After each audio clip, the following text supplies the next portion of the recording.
all living things are grouped into 5 kingdoms. And in this video, we're going to look at the animal kingdom in more detail. Before we start, you may want to watch our video on classifying organisms first to remind yourself of kingdom, phyla, class, order, family, genus, and species. There are thought to be over 7.5 million species of animal on planet Earth, of which 900,000 have been described. These are arranged into over 30 phyla, of which these are the 9 most common. And these 5 are the 5 main animal phyla: arthropods, annelids, mollusk, nematodes, and chordata. Make up a rhyme or acronym to help you remember them. Auntie Anne makes nice cakes. AAMNC. A big question to ask is, do they have a backbone? If yes, they are a vertebrate. If no, they are an invertebrate. This can be tricky to remember. I always think of no backbone is longer to say than backbone. So no backbone must be invertebrate, and backbone is just a vertebrate.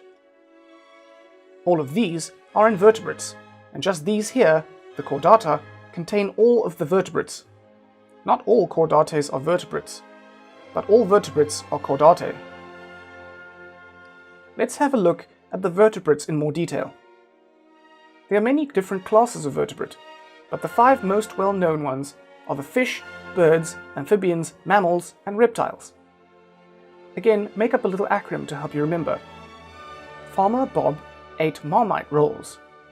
Each class has different characteristics that defines them. Like mammals, which have fur or hair, feed their young on milk, and are warm-blooded.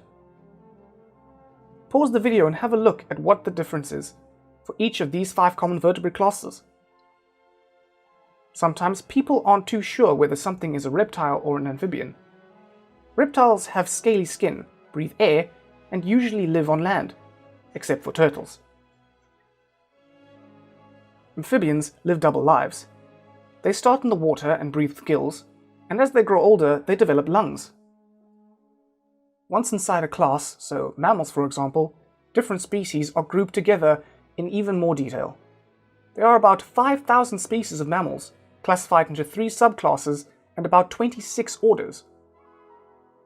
So that's the vertebrates. Now for the invertebrates. Let's go back to our 9 phyla.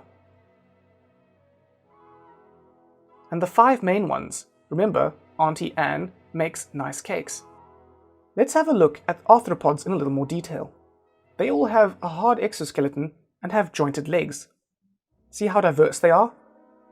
Notice how spiders are not insects, but they are a different class of arthropods altogether, called arachnids. And just like in animals, these classes break down even further, like for insects. So from this video, you should now know that the animal kingdom breaks down into over 30 phyla, with these as the main 5. And then these phyla break down into more detail. The chordata include all vertebrates, which in itself breaks down into lots of different classes, including these 5.